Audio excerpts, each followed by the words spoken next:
ଓହୋ ହୋ ଓହୋ ହୋ ତନ କରିବି ମୋ ପେଟଲ ମୋ ପେଟଲ ମୋ ପେଟଲ।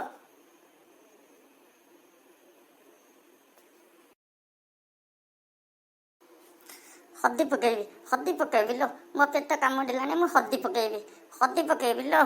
ଓହୋ ହୋ ହୋ ହୋ ତନ କରିବି।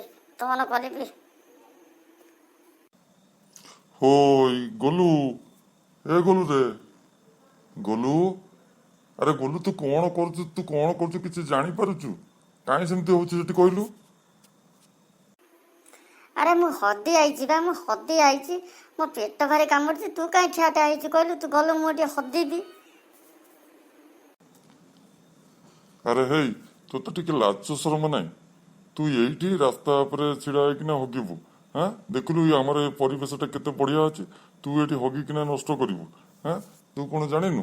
ପ୍ରଧାନମନ୍ତ୍ରୀ, ଆମ ଦେଶର ପ୍ରଧାନମନ୍ତ୍ରୀ ଆମକୁ ବା ପାଇଖାନା ବା ସବୁ ଯୋଗାଇ ଦେଇଛନ୍ତି, ଏଣିକି ସବୁ ସ୍ୱଚ୍ଛ ଭାରତ ଚାଲିଛି। ତୁ କଣ ଗୋଟେ ଏମିତି ଗୋଟେ କରୁଛୁ? ହଁ, ତୋତେ ଟିକେ ଲଜ୍ଜା ଶରମ ଲାଗୁନି? ଆରେ ଗୋଲୁ, ତୁ ଆଉ କେତେ ବଡ ହେଲେ ଏସବୁ କଥା ବୁଝିବୁ? ଆରେ ହଁ ଯେ, ମୋତେ ବା ହଦ ମାଇଲାଣି ଜୋରେ। ମୁଁ କଣ କରିବି? ଆମ ଘରେ ବା ଲାଟିନ୍ ଫାଟିନ୍ କିଛି ନାହିଁ। ମୁଁ କୋଉଠି ହଦିବି କହିଲୁ? ତୁ ଗଲୁ ଏଠୁ, ତୁ ଯା ଏଠୁ।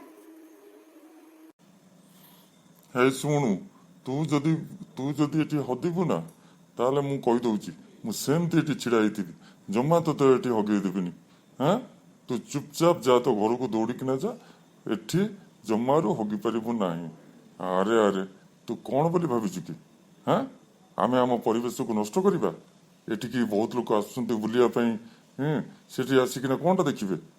ତୁ ଏଠି ହଗିଥିବୁ, ତୋରି ଘୋକୁ ଦେଖିକିନା ଯିବେ।